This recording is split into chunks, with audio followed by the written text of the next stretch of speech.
Hey, church. So yesterday we were reading the scriptures in Isaiah 37 about King Hezekiah laying out the threats before God. And so in that context, I've been reading this chapter and talking to the Lord and listening, and I always was puzzled when I see how many nations had idols or false gods, but in their false gods, they've always have like this image. And it's, like created. I'm saying like gold, wood, whatever, stone, some kind of a image. I look around and I see people have those today. Um, and it's just kind of mind-boggling to me that, people would have an idol, like thinking it's a god or some kind of power.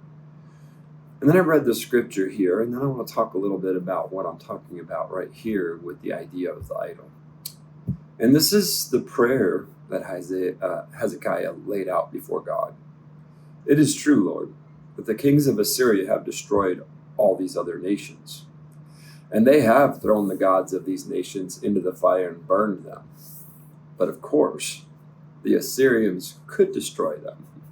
They were not gods at all, only idols of wood and stone, shaped by human hands. So, obviously, Hezekiah is like, yeah, the threats are real because they've destroyed those nations, but they don't have a real God.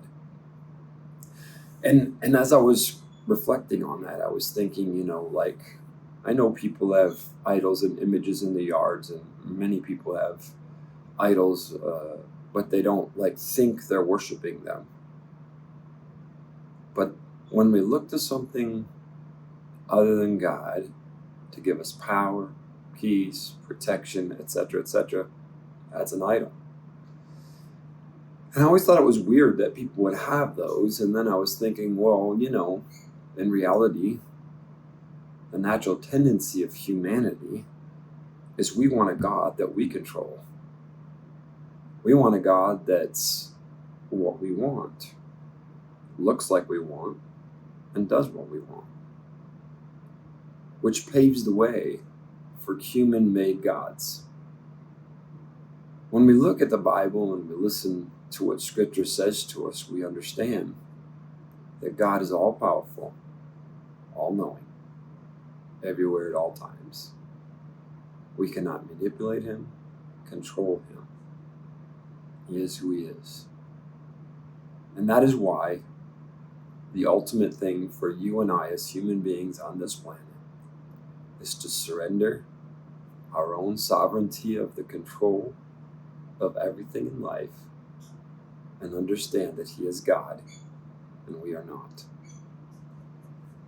We are so blessed and privileged that we are His church, that we serve and worship the one true God, and that He loves us. I willingly and desiringly surrender, trust, and obey Him. Let's be His church.